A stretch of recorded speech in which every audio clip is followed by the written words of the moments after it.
Warrant ಆದ ಮಾತ್ರಕ್ಕೆ bail cancel ಆಗೋದಿಲ್ಲ. ಓಕೆ. ಬೇಲ್ ಕ್ಯಾನ್ಸಲ್ ಆಗೋ ಪ್ರೊಸೀಜರೇ ಬೇರೆ.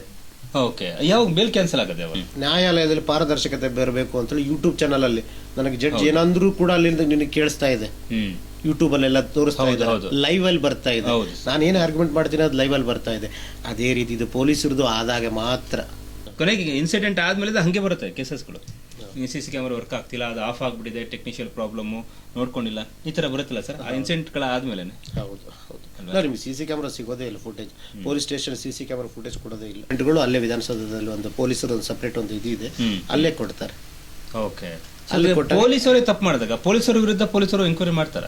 ಅದೇ ಮಾಡಿದ್ರೆ ಪಾರದರ್ಶಕ ಇರುತ್ತಾ? ಅದು ಇರೋದಿಲ್ಲ. ಅದು ಸಿಸ್ಟಮ್ ಬಟ್ ಬೆಚ್ ನಿಂತ್ಕೊಳ್ಳಲ್ಲಿ.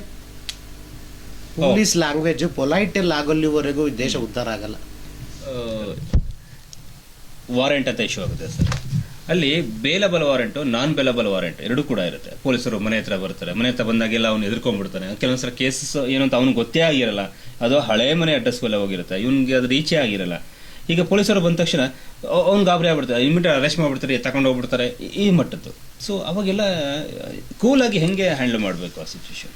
ನೋಡಿ, ವಾರೆಂಟು ಅಂತ ಹೇಳಿದ್ರೆ ಬೇಲೇಬಲ್ ವಾರೆಂಟು, ನಾನ್ ಬೇಲೇಬಲ್ ವಾರೆಂಟು ಅಂತ ಇರ್ತದೆ. ಇನ್ ಕೇಸ್ ಬೇಲೇಬಲ್ ವಾರೆಂಟ್ ಅಲ್ಲಿ ಪೊಲೀಸರೇ ಬೇಲ್ ಕೊಡಬೇಕು ಅನ್ನೋದಿದೆ. ಬೇಲ್ ಸ್ಟೇಷನ್ ಬೇಲ್ ಅಂತ ಬರುತ್ತೆ, ಸ್ಟೇಷನ್ ಬೇಲ್ ಅಲ್ಲೇ ಕೊಡ್ತಾರೆ. ನಾನ್ ಬೇಲೇಬಲ್ ವಾರೆಂಟ್ ಅಲ್ಲಿ ಕೋರ್ಟ್ ಇಂದ ನೀವು ಆಂಟಿಸಿಪೇಟರ್ ಬೇಲ್ ತಗೊಂಡು ಬಂದು ಇಟ್ಕೊಂಡ್ರೆ ವಾರೆಂಟ್ ಆದ್ರೂ ಕೂಡ ನಿಮಗೆ 70++2 ಕೆಳಗಡೆ ಹಾಕ್ಬಿಟ್ಟು ಏನ್ ರೀಸನ್ ಇರ್ತದೆ, ನಿಮ್ದು ಮೆಡಿಕಲ್ ರೀಸನ್ ಇರ್ತದೋ ಅಥವಾ ನಿಮ್ಗೆ ಏನಾದ್ರು ನಾಲೆಜೇ ಇರೋದಿಲ್ಲ.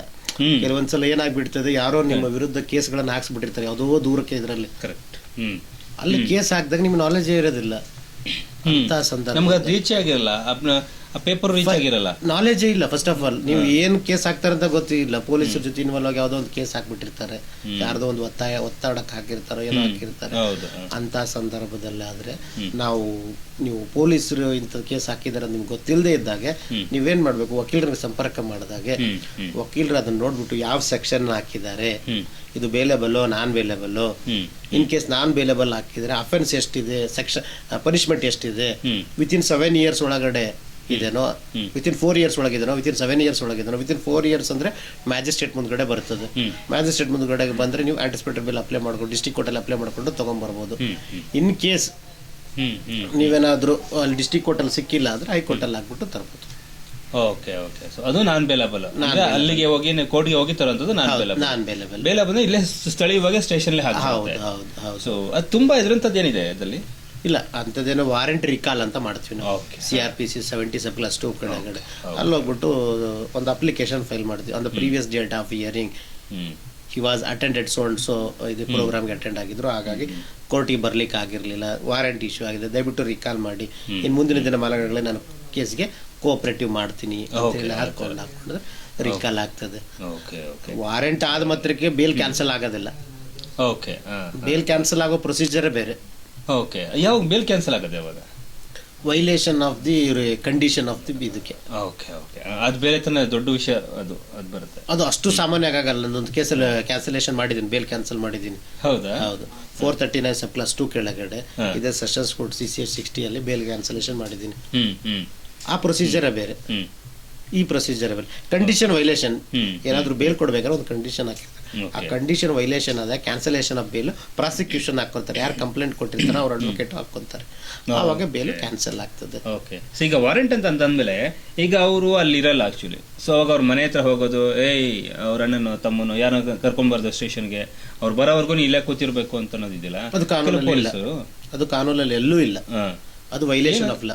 ಓಕೆ. ಏನೋ ಇನ್ಫಾರ್ಮೇಶನ್ ತಗೋಬೇಕು, ಹೋಗ್ಬೇಕು. ಸೊ ಆ ನಿಟ್ಟಿನಲ್ಲಿ ನೀನು ಅವ್ರು ಬರೋರ್ಗೆ ಇಲ್ಲೇ ಕೂತ್ಕೋ, ಅವ್ರು ಬರ್ಲಿ, ಅವ್ರಿಗೆ ಗೊತ್ತಿಲ್ಲ ಅಂತ ನೀನು ಹಾಗೇನಾದ್ರೂ ಇತ್ತು ಅಂದ್ರೆ ನೀವು ಅದನ್ನ ರೆಕಾರ್ಡ್ ಮಾಡ್ಕೊಂಡು ಅವ್ರು ಮಾಡೋಂತ ಒಂದು ಇದನ್ನ ರೆಕಾರ್ಡ್ ಮಾಡ್ಕೊಂಡು misconduct of the duties of the police act ಅಲ್ಲಿ ಬರ್ತದೆ ನಿಮಗೆ misconduct of the duties of the ಪೊಲೀಸರಿಗೆ ಕೂಡ ಸ್ಟ್ಯಾಂಡರ್ಡ್ ಇದೆ. ಹೌದು. ಪೊಲೀಸ್ ಬಟ್ಟೆ ಹಾಕಿದ ತಕ್ಷಣ ನಾನು ಹಿಂಗೆ ಅಂತ ಮಾಡ್ಬಿಡ್ಬೋದು ಅಂತ. ಪೊಲೀಸ್ ಆಕ್ಟ್ ಅಲ್ಲಿ ಹೋದ್ರೆ ನಿಮ್ಗೆ ಮಿಸ್ಕಂಡಕ್ಟ್ ಬಿಹೇವಿಯರಿಂಗ್ ದ ಮಿಸ್ಕಂಡಕ್ಟ್ ಅಂತ ಬರ್ತದೆ.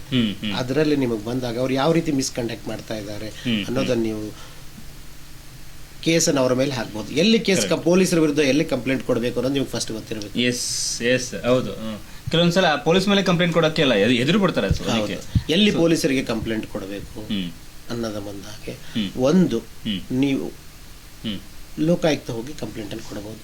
ಲೋಕಾಯುಕ್ತದಲ್ಲಿ ಇಲ್ಲಪ್ಪ ಅಂತ ಹೇಳಿದ್ರೆ ನೀವು ಸೀದಾ ಹೋಗ್ಬಿಟ್ಟು ಪೊಲೀಸರದೇ ಆಗಿರ್ತಕ್ಕಂಥ ಒಂದು ಕಂಪ್ಲೇಂಟ್ ಜೂರಿಸ್ಡಿಕ್ಷನ್ ಇದೆ. ಇಲ್ಲ, ವಿಧಾನಸೌಧದಲ್ಲಿದೆ, ಬೆಂಗಳೂರಲ್ಲಿ. ಅಲ್ಲಿ ಹೋಗ್ಬಿಟ್ಟು ನೀವು ಕಂಪ್ಲೇಂಟ್ ಅನ್ನ ಕೊಡಬಹುದು. ಆಲ್ಮೋಸ್ಟ್ ಎಲ್ಲಾ ಕಂಪ್ಲೇಂಟ್ಗಳು ಅಲ್ಲೇ ವಿಧಾನಸೌಧದಲ್ಲಿ ಒಂದು ಪೊಲೀಸರು ಒಂದು ಸಪರೇಟ್ ಒಂದು ಇದೆ, ಅಲ್ಲೇ ಕೊಡ್ತಾರೆ. ಪೊಲೀಸರೇ ತಪ್ಪು ಮಾಡಿದಾಗ ಪೊಲೀಸರ ವಿರುದ್ಧ ಪೊಲೀಸರು ಎಂಕ್ವೈರಿ ಮಾಡ್ತಾರ. ಅದೇ ಮಾಡಿದ್ರೆ ಪಾರದರ್ಶಕ ಇರುತ್ತಾ? ಅದು ಇರೋದಿಲ್ಲ. ಇಡ್ಲಿ ಅಪ್ಪನಿಗೆ ಮಸಿಯಪ್ಪ ಸಾಕ್ಷಿ ಅಂತಾರೆ ನಮ್ಮ ಅದರಲ್ಲಿ. ಅವನು ಬ್ಲಾಕ್, ಇವನು ಬ್ಲಾಕ್. ಸೊ ನಂದೇನು ಅಂದ್ರೆ ಈ ಕರ್ನಾಟಕ ಪೊಲೀಸ್ ಮ್ಯಾನುವಲ್ ಅಲ್ಲಿ ಇದೆ, ಅದ್ರಲ್ಲಿ ಏನ್ ಹೇಳ್ತಾರೆ, in case of lock up death ಆಯ್ತು, ಪೊಲೀಸ್ ಇನ್ವೆಸ್ಟಿಗೇಷನ್ ಮಾಡೋಂಗಿಲ್ಲ, ಅಲ್ಲಿ COD ಕೊಡಬೇಕು ಅನ್ನೋದು ಅದರಲ್ಲಿ ಕ್ಲಿಯರ್ ಆಗಿ ಹೇಳಿದ್ದಾರೆ. ಡಿಫ್ರೆಂಟ್ ಆಫ್ ಏಜೆನ್ಸಿ ಇದೆ ನಮ್ಮಲ್ಲಿ. ಪೊಲೀಸ್ ಏಜೆನ್ಸಿ ಬೇರೆ ಇದೆ, COD ಏಜೆನ್ಸಿ ಬೇರೆ ಇದೆ, CBI ಏಜೆನ್ಸಿ ಬೇರೆ ಇದೆ, ಸಪರೇಟ್ ಏಜೆನ್ಸಿ ಇದೆ. ಇದು ಪೊಲೀಸ್ ಮ್ಯಾನುವಲ್ ಅಲ್ಲಿ ಹೇಳಿದ್ದಾರೆ. ಪೊಲೀಸ್ ಲಾಕ್ ಅಪ್ ಡೆತ್ ಆಯ್ತು ಅಂತ ಹೇಳಿದ್ರೆ ನೀವು COD ಗೆ ಕೊಡಬೇಕು ಅನ್ನೋದಿದೆ ಇದರಲ್ಲಿ. ಲಾಕ್ ಅಪ್ ಡೆತ್ ಮಾಡೋಂಗಿಲ್ಲ, ಪಾರದರ್ಶಕತೆ ಸಿಗೋದಿಲ್ಲ. ಸೊ ಹಾಗೆ ಈಗ ವಾರೆಂಟ್ ಅನ್ನೋ ಇಶ್ಯೂಸ್ ಬಂದಾಗ ಸೊ ಮನೆ ಹೋಗಿ ಹೆದರಿಸ್ಬಿಡೋದು, ಫುಲ್ ಅರೆಸ್ಟ್ ಆಗ್ಬಿಡ್ತಾರೆ ಅಂತ ಆ ಮಟ್ಟಕ್ಕೆ ಏನಾದ್ರು ಮಾಡೋದಿದ್ದಿಲ್ಲ, ಸಿಚುವೇಶನ್ ಕ್ರಿಯೇಟ್ ಮಾಡೋದಿದ್ದಿಲ್ಲ. ಸೊ ಅದು ಸರಿನಾ? ಅಷ್ಟು ಮಟ್ಟಿಗೆ ಏನಿದೆ ಅದು ಲಾಯರ್ ಮುಖಾಂತರ ಕಾಂಟ್ಯಾಕ್ಟ್ ಮಾಡ್ಕೋತಾರೆ, ನೋಡ್ಕೋತಾರೆ. ಬಟ್ ಅಲ್ಲಿ ಅಡ್ವೊಕೇಟ್ಗೆ ಅವ್ರು ಸಪೋರ್ಟ್ ಮಾಡಲೇಬೇಕು. ಕೇಸ್ ನಂಬರ್ ಯಾವುದು ಅಂತ ಅವ್ರು ಹೇಳಬೇಕು. ಯಾಕಂದ್ರೆ ಅವ್ರ ಕ್ಲೈಂಟ್ ಒಂದು ಜವಾಬ್ದಾರಿ ಇರುತ್ತೆ, ಅಡ್ವೊಕೇಟ್ ಜವಾಬ್ದಾರಿ ಇರುತ್ತೆ, ಹೇಳ್ಬೇಕು. ಅದು ಪೊಲೀಸರು ಅದನ್ನ ಕೊಡ್ಲಿಲ್ಲ ಅಂದ್ರೂ ಕೂಡ ಅಡ್ವೊಕೇಟ್ ತಗೊಳ್ಳೋದು ಗೊತ್ತಿದೆ, ತಗೋತಾರೆ. ನ್ಯಾಯಾಲಯದಲ್ಲಿ ಇದ್ದಾಗ ನಾವು ತಗೊಳ್ತೀವಿ. ನ್ಯಾಯಾಲಯದಲ್ಲಿ ಒಂದು ಸಲ FIR ಹಾಕಿದ ತಕ್ಷಣ ಅದು ಕೋರ್ಟಿಗೆ ಬರಲೇಬೇಕು. ನೀವು ಸ್ಟೇಷನ್ ಅಲ್ಲಿ ಇಟ್ಕೊಲಿಕ್ಕೆ ಬರೋದಿಲ್ಲ. ಕರೆಕ್ಟ್. FIR ಹಾಕಿ ಇನ್ವೆಸ್ಟಿಗೇಷನ್ ಮಾಡಿ ಇಲ್ಲದ್ದು ಬಿಲ್ಲಿದ್ದೆಲ್ಲ ಕೇಸ್ಗಳನ್ನ ಹಾಕಿದ್ರು ಸಹ ನೀನು ಕೊನೆಗೆ ಬರೋದು ನ್ಯಾಯಾಲಯದಲ್ಲೇ ನಿನಗೆ ಸುಳ್ಳೋ ನಿಜನೋ ಅಂತ ಬೈಲಿ ತೆಗೆದು ನ್ಯಾಯಾಲಯ. ಅಲ್ಲಿ ಜಡ್ಜಸ್, ಅಡ್ವೊಕೇಟ್ಗಳು ಅವ್ರು ಬರ್ದಿರ್ತಾರೆ ಅದರಲ್ಲಿ ಚಾರ್ಜ್ ಶೀಟ್ ಅಲ್ಲಿ, ಮೇಲ್ನೋಟಕ್ಕೆ ಅಪರಾಧ ದೃಢಪಟ್ಟಿದೆ. ನೀವು ಚಾರ್ಜ್ ಶೀಟ್ ಎಲ್ಲಾದ್ರೂ ಓದಿ.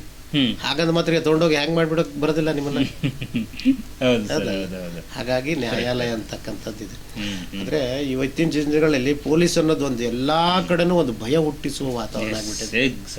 ಭಯ ಒಂದು ಎಲ್ಲರೂ ಹೇಳ್ತಾರೆ. ಈಗ ಅವಾಗ ಒಂದು ದಿನಾಚರಣೆಗಳೆಲ್ಲ ಮಾಡ್ತಿರ್ತಾರೆ, ಪೊಲೀಸರು ನಿಮ್ಮ ಸ್ನೇಹಿತರ ತರ ಇದೀವಿ, ನಿಮ್ಗೆ ಒಳ್ಳೇದ್ ಮಾಡಕ್ಕಿದೀವಿ ಅಂತ. ಬಟ್ ಬಂದ ತಕ್ಷಣ ಭಯ ಹುಟ್ಟಿಸ್ಬಿಡ್ತಾರೆ. ಆಕ್ಚುಲಿ ನೀನ್ ಅರೆಸ್ಟ್ ಮಾಡ್ಬಿಡ್ತಾರೆ, ನೀನ್ ತಕೊಂಡೋಗ್ಬಿಡ್ತಾರೆ, ನೀನ್ ಜೈಲೇ, ನಿಂಗೆ ಬೇಲ್ ಸಿಗಲ್ಲ, ನಿನ್ಗೆ ರೌಡಿ ಶೀಟರ್ ಹಾಕ್ಬಿಡ್ತಾರೆ, ನೀನ್ ಗುಂಡಕಾಯ್ದೆ, ಈ ತರದೆಲ್ಲ ಒಂದು ಎದುರಿಸೋದಿದೆಯಲ್ಲ, ಅದನ್ನ ಮನುಷ್ಯತ್ವ ಇರೋರು ಮಾಡೋಂಥದ್ದಲ್ಲ.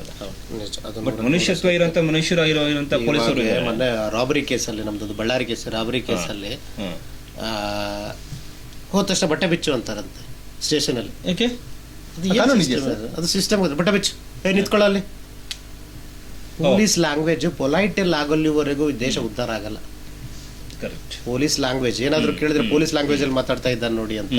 ಪೊಲೈಟ್ ಲ್ಯಾಂಗ್ವೇಜ್ ಇರ್ಬೇಕು ಯಾವತ್ತಿಗೂ, ಮೃದು ಸ್ವಭಾವ ಇರ್ಬೇಕು ಮನುಷ್ಯನಲ್ಲಿ. ಹೌದು.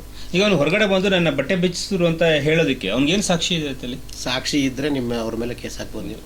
CC ಕ್ಯಾಮ್ರಾಗಳು ಮಾಡ್ಕೊಳ್ಳಲ್ವಲ್ಲ, ಇಟ್ಕೊಳ್ಳಲ್ವ? ನೋಡಿ ಏನಾಗ್ತದೆ ಅಂದ್ರೆ, ಈಗ ನ್ಯಾಯಾಲಯದಲ್ಲಿ ಪಾರದರ್ಶಕತೆ ಬರಬೇಕು ಅಂತೇಳಿ ಯೂಟ್ಯೂಬ್ ಚಾನಲ್ ಅಲ್ಲಿ ನನಗೆ ಜಡ್ಜ್ ಏನಂದ್ರೂ ಕೂಡ ಅಲ್ಲಿಂದ ನಿನಗೆ ಕೇಳಿಸ್ತಾ ಇದೆ. ಯೂಟ್ಯೂಬ್ ಅಲ್ಲೆಲ್ಲ ತೋರಿಸ್ತಾ ಇದ್ದಾರೆ, ಲೈವ್ ಅಲ್ಲಿ ಬರ್ತಾ ಇದೆ. ನಾನು ಏನು ಆರ್ಗ್ಯುಮೆಂಟ್ ಮಾಡ್ತೀನಿ ಅದು ಲೈವ್ ಅಲ್ಲಿ ಬರ್ತಾ ಇದೆ. ಅದೇ ರೀತಿ ಇದು ಪೊಲೀಸರದು ಆದಾಗ ಮಾತ್ರ ಸರ್ ಕೇಳಕ್ಕಂತ ಚೆನ್ನಾಗಿದೆ ಇದು. ಹೌದು, ಪೊಲೀಸರದು ಲೈವ್ ಅಲ್ಲಿ ಬಂದ್ರೆ. ಹೈಕೋರ್ಟ್ ಅಲ್ಲಿ ಲೈವ್ ಅಲ್ಲಿ ನೋಡ್ತಾ ಇರ್ತೀವಿ ನಾವು. ಆಕ್ಚುಲಿ ಸುಮಾರು ಜನ ಜಡ್ಜ್ಗಳದ್ದು ನಾವು ಕೂಡ ನೋಡ್ತಾ ಇರ್ತೀವಿ ಕಾನೂನು ಹೇಗೆ ಅಂತ. ಸೊ ಅಲ್ಲಿ ಏನು ಕೇಸಸ್ ಅಲ್ಲಿ ನಡೀತಾ ಇರುತ್ತಲ್ಲ, ಅದೇ ತರ ಪೊಲೀಸ್ ಸ್ಟೇಷನ್ ಅಲ್ಲಿ ಕೇಸಸ್ ಏನ್ ನಡೀತಾ ಇರುತ್ತೆ, ಇನ್ವೆಸ್ಟಿಗೇಟ್ ಮಾಡ್ತಾ ಇರ್ತಾರೆ, ಅವ್ರನ್ನ ಕರ್ಕೊಂಡು ಬಂದು ಅದು ಕೂಡ ಲೈವ್ ಅಲ್ಲಿ ಹೋಗ್ಬೇಕು ಅಂತೀರಾ ಸರ್? ಅಲ್ಲ, ಹೋದ್ರೆ ಪಾರದರ್ಶಕತೆ ಗೊತ್ತಾಗ್ತದೆ. ನಿಮ್ಮನ್ನ ಬಡದ್ಬಿಟ್ಟು ಏನೋ ಡಿಟೇಲ್ ಆಗಿ ಬರ್ಕೊಂಡ್ಬಿಟ್ಟು ಅಕ್ಯೂಸ್ಡ್ ಸ್ಟೇಟ್ಮೆಂಟ್ ಅಂತ ಹೇಳಿ ಬರೋ ಸೈನ್ ಮಾಡಿಸ್ಕೊಂಡ್ಬಿಟ್ಟಿರ್ತಾರೆ. ಅದು ಎವಿಡೆನ್ಸ್ ಆಕ್ಟ್ ಅಲ್ಲಿ ಬರೋದಿಲ್ಲ. That is a different. ಯಾವ ರೀತಿ ಪಾರದರ್ಶಕತೆ ಬರುತ್ತೆ ಅನ್ನೋದನ್ನ ನಾವು ತಿಳ್ಕೊಳ್ಳೋದು. ಕೇಸ್ ಡೈರಿ ಅಂತ ಬರ್ತದೆ. ಒಂದು ಕಂಪ್ಲೇಂಟ್ ಹಾಕಿದ್ರೆ ಕೇಸ್ ಡೈರಿ ಇರ್ತದೆ. ಈ ದಿನ ಏನ್ ಮಾಡಿದ, ನಾಳೆ ಏನ್ ಮಾಡಿದ, ಇವತ್ತು ಏನ್ ಮಾಡಿದ, ಎವ್ರಿಥಿಂಗ್ ಬರ್ತದೆ ಕೇಸ್ ಡೈರಿಯಲ್ಲಿ. ಆ ಕೇಸ್ ಡೈರಿ ನಿಮಗೆ ಕೊಡೋಕ್ಕಾಗಲ್ಲ, ಅವರು ಕೊಡೋದಿಲ್ಲ. ಆದ್ರೆ ನಾವು ಆರ್ ಟಿ ಎಲ್ ತೆಗಿಬಹುದು. ಅಷ್ಟರಲ್ಲಿ ಚೇಂಜ್ ಬೇಕಾದ್ರೆ ಚೇಂಜ್ ಮಾಡ್ಬೋದಲ್ಲ ಅವ್ರು? ಇಲ್ಲ ಬರ್ದಿರ್ತಾರೋ ಇಲ್ವೋ ಗೊತ್ತಿಲ್ಲ. ಕೆಲಸ ಪಾರದರ್ಶಕತೆ ಬರ್ಬೇಕಾದ್ರೆ ಒಳಗಡೆ ಏನ್ ನಡೀತಾ ಇದೆ, ಬಾಡಿ ಕ್ಯಾಮ್ರಾ ಇದೆ ಅಂತ ಹೇಳ್ತಾರೆ, ಟ್ರಾಫಿಕ್ ಅಲ್ಲಿ ಬಾಡಿ ಕ್ಯಾಮ್ರಾ ಇದೆ ಅಂತ ಹೇಳ್ತಾರೆ. ಬಾಡಿ ಕ್ಯಾಮ್ರಾ ಇದ್ ಮಟ್ಟಿಗೆ ಎಲ್ಲ ಗೊತ್ತಾಯ್ತದ, ಆಫ್ ಮಾಡ್ಕೊಂಡ್ರೆ ಏನ್ ಗೊತ್ತಾಗ್ತದೆ ನಿಮ್ಗೆ? Correct correct. ಆದ್ರೂ ಬಾಡಿ ಕ್ಯಾಮ್ರಾ ಹಾಕೊಂಡಿರೋದು ಇದುವರೆಗೆ ಯಾರು ನಮ್ಗೆ ಆ ಪಿಕ್ಚರ್ಸ್ ವಿಡಿಯೋಸ್ ಬಂದೇ ಇಲ್ವಲ್ಲ ಸರ್? ಅವರು ಅಲ್ಲಿ ಸ್ಟಾಕ್ ಮಾಡ್ಕೊಂತಾರೆ. ಹೌದು ಹೌದು, ಅವರು ಇದ್ರಲ್ಲಿ ಜನಗಳಿಗೆ ಏನೋ ಗೊತ್ತಾಗಲ್ವಲ್ಲ ಸರ್? ಇಲ್ಲ ಇಲ್ಲ, ಜನಗಳಿಗೆ ಗೊತ್ತಾಗ್ತದೆ. ಹಂಗಾರೆ ಅದು ಗೊತ್ತಾಗ್ಲಿ ಹಾಗಾದ್ರೆ. ಆರ್ ಟಿ ಐ ಹಾಕಿ ತೆಗೆಸ್ಕೊಳ್ಳೋ ಅವಕಾಶ ಇದೆ ನೋಡಿ. ಏನ್ ಹೇಳ್ತಾರೆ ಗೊತ್ತಾ, ಮೊನ್ನೆ ಒಂದು ನಮ್ಮನೆ ಒಂದು ಆರ್ ಟಿ ಐ ಹಾಕಿದ್ರೆ ಏನ್ ಹೇಳಿ, ಕೆಲವೊಂದು ಸೀಕ್ರೆಟ್ಸ್ ಗಳಿದೆ, ಆ ಸೀಕ್ರೆಟ್ಸ್ ಗಳು ಬಯಲಾಗ್ತದೆ ಅನ್ನೋದಕ್ಕೋಸ್ಕರ ನಾವು ಕೊಡಲ್ಲ ಅಂತ ಹೇಳ್ತಾರೆ.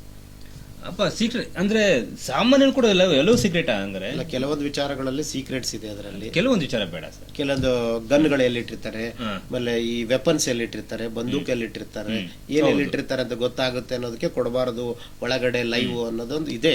ಅದು ಬಿಟ್ರೆ ಬೇರೆ ಎಲ್ಲೂ ಇಲ್ಲ, ಹಾಗಾಗಿ ಕೊಡ್ತಾ ಇಲ್ಲ ವಿನ. ಆಯ್ತು, ಈಗ ಎಂಕ್ವೈರಿಗೆ ಅಂತ ಒಂದು ಸಪರೇಟ್ ಜಾಗ ಮಾಡಿದ್ಮೇಲೆ ಅಲ್ಲೇ ಮಾಡ್ಲಿ ಬಿಡಿ, ಕ್ಯಾಮ್ರಾ ಫಿಕ್ಸ್ ಮಾಡ್ಲಿ ಬಿಡಿ. ಅದಕ್ಕೆ ಬಂದೂಕಿರೋ ಕಡೆನೇ ಯಾಕೆ ಎಂಕ್ವೈರಿ ಮಾಡ್ಬೇಕು ಅಲ್ವಾ? ಅಲ್ಲ ಹೇಳಿದ್ದು ಎಂಕ್ವೈರಿ ಮಾಡ್ಬೇಕು ಅನ್ನೋದಾದ್ರೆ ಅದೇ ಜಾಗಕ್ಕೆ ಬಂದು ಎಂಕ್ವೈರಿ ಮಾಡ್ಲಿ, ಅದು ಲೈವ್ ಹೋಗ್ಲಿ. ಅಥವಾ ಲೈವ್ ಇಲ್ಲ ಅಂದ್ರೆ ಕೂಡ ಅಲ್ಲಿ ಸಿಸಿ ಕ್ಯಾಮ್ರಾ ಹಾಕೋದೇ ಇಲ್ವಲ್ಲ ಸರ್? ಅದು ವಾಯ್ಸ್ ರೆಕಾರ್ಡ್ ಆಗಲ್ವಲ್ಲ ಸರ್? ಯಾಕೆ ಯಾವ ಸ್ಟೇಷನ್ಗಳಲ್ಲೂ ಸಿಸಿ ಕ್ಯಾಮ್ರಾ ಇದೆ ಅಂತಾರೆ, ಆಮೇಲೆ ವರ್ಕ್ ಆಗಲ್ಲ. ಕೊನೆಗೆ ಇನ್ಸಿಡೆಂಟ್ ಆದ್ಮೇಲೆ ಹಂಗೆ ಬರುತ್ತೆ ಕೇಸಸ್ಗಳು. ಈ ಸಿಸಿ ಕ್ಯಾಮ್ರಾ ವರ್ಕ್ ಆಗ್ತಿಲ್ಲ, ಅದು ಆಫ್ ಆಗ್ಬಿಟ್ಟಿದೆ, ಟೆಕ್ನಿಷಿಯಲ್ ಪ್ರಾಬ್ಲಮ್, ನೋಡ್ಕೊಂಡಿಲ್ಲ, ಈ ತರ ಬರುತ್ತಲ್ಲ ಸರ್ ಆ ಇನ್ಸಿಡೆಂಟ್ಗಳ ಆದ್ಮೇಲೆ. ಹೌದು ಹೌದು, ನಿಮ್ಗೆ ಸಿಸಿ ಕ್ಯಾಮ್ರಾ ಸಿಗೋದೇ ಇಲ್ಲ, footage. Police station CC camera footage ಕೊಡೋದೇ ಇಲ್ಲ. ಸುಪ್ರೀಂ ಕೋರ್ಟ್ ಆರ್ಡರ್ ಇದೆ, ಕೊಡಬಾರ್ದು ಅಂತಾನೆ. ಹೌದಾ? ಹೌದು, ಅದೇ ಹೇಳಿದೆ ಯಾಕೆ ಅನ್ನೋದು ಹೇಳಿದ್ನಲ್ಲ ನಿಮಗೆ. ಅಲ್ಲಿ ವೆಪನ್ಸ್ ಎಲ್ಲಿದೆ, ಎಕ್ಸ್ಪ್ಲೋಸಿವ್ಸ್ ಎಲ್ಲಿದೆ ಗೊತ್ತಾಗಬಾರ್ದು ಅನ್ನೋದಕ್ಕೆ. ಆಗ್ಲಿ, ಅದ್ ಬಿಟ್ಟು ಸರ್ ಬೇರೆ ಏನಾದ್ರು ಜಾಗ ಮಾಡ್ಬೋದ್ರೆ ಎಂಕ್ವೈರಿಗೆ ಅಂತ ಒಂದು? ಅದಕ್ಕೋಸ್ಕರ ಲೆಜಿಸ್ಲೇಷನ್ ಅವ್ರು ತಗೊಂಡ್ಬರ್ಬೇಕು ಅದನ್ನೆಲ್ಲ. ಅಲ್ಲ, ಈ ತರ ಆದ್ರೆ ಚೆನ್ನಾಗಿರುತ್ತೆ ಅಂತ ನಾವು ನಮ್ಮ. ಹೌದು ಹೌದು ಹೌದು, ನಮ್ದು ಯಾವ ರೀತಿ ಜುಡಿಷಿಯಲ್ ತಗೊಂಡ್ಬಂದಿದ್ದೀರಾ ನೀವು, ಅದೇ ರೀತಿ ಪೊಲೀಸನ್ನು ತಗೊಂಡ್ಬರ್ಬೇಕು ನೀವು. ಹೌದು, ಬಟ್ ಆದ್ರೂ ಆರ್ ಟಿ ಐಗೆ ಹಾಕ್ತಾರಲ್ಲ ಸರ್, ಆರ್ ಟಿ ಐ ಮಾಹಿತಿ ಹಾಕಿ ನಂಗೆ ಫುಟೇಜಸ್ ಕೊಡಿ ಅಂತಂದಾಗ ಆರ್ ಟಿ ಐ ಕೊಡೋಲ್ಲ, ನಿಮಗೆ ಕೊಡಲ್ಲ. ಆರ್ ಟಿ ಐ ಸಿಕ್ಕಿಲ್ಲ ನನಗೆ, ಸಿಗೋದು ಇಲ್ಲ. ಸುಪ್ರೀಂ ಕೋರ್ಟ್ ಗೈಡ್ಲೈನ್ಸ್ ಇದೆ ಕೊಡಬಾರ್ದು ಅಂತ ಹೇಳಿ. ಹೌದಾ? ಯಾವಾಗಾಯ್ತು ಸರ್ ಲಾಸ್ಟ್ ಟೈಮ್ ಅದು ಕೊಡಬೇಕು ಅನ್ನೋದು? ಇಲ್ಲ, ಅದಾದ್ಮೇಲೆ ಆಗಿದೆ, ಓವರ್ ಆಗಿದೆ. ಹಾಗಾಗಿ ನಿಮ್ಗೆ ಅದ್ರದ್ದು ಕೊಡೋದಿಲ್ಲ. ಹಾಗಾದ್ರೆ ಇನ್ನೂ ಅಷ್ಟು ಏನ್ ಬೇಕಾದ್ರೂ ದೌರ್ಜನ್ಯಗಳಾಗ್ಬೋದು ಆಗಲ್ಲ ಅಂತ ಸಂಭವಗಳು ಇರುತ್ತೆ ಅಂತ ಅಷ್ಟೇ. ಅಲ್ಲ, ಆ ರೀತಿ ಏನಾದ್ರೆ ನಿಮ್ಮಂಥವ್ರು ಇರ್ತಿರಲ್ಲ, ಮೀಡಿಯಾಕ್ಕೆ ಹೆದರೋದು ಪೊಲೀಸರು, ಬೇರೆ ಯಾರಿಗೆ ಹೆದರೋದಿಲ್ಲ. ಇವನ್ ಜಡ್ಜ್ ಕೂಡ ಹೆದರಲ್ಲ, ಮೀಡಿಯಾಕ್ಕೆ ಮಾತ್ರ ಹೆದರೋದು. ಆದ್ರೂ ಸರ್ ಟೆಕ್ನಾಲಜಿ ತುಂಬಾ ಇಂಪ್ರೂವ್ ಆಗಿರೋದ್ರಿಂದ ಒಂದು ಸಣ್ಣ ಸಾಕ್ಷಿಗಳಂತ ಇದ್ದೇ ಇರುತ್ತೆ. ಪೊಲೀಸ್ ಸ್ಟೇಷನ್ಗೆ ಹೋಗ್ಬೇಕಾದ್ರೆ ಅಟ್ಲೀಸ್ಟ್ ಮೊಬೈಲ್ ಒಂದು ರೆಕಾರ್ಡ್ ಮಾಡ್ಕೊಂಡು ನೀವು ಪಡೆ ಇಟ್ಕೊಳ್ಳಿ. ಅವ್ರು ಕಿತ್ಕೊಳ್ಳೋಂತ ಅವಕಾಶ ಇಲ್ಲ ಅವ್ರಿಗೆ. ಮೊಬೈಲ್ ಯಾರು ಕಿತ್ಕೊಳ್ಳಂಗಿಲ್ಲ.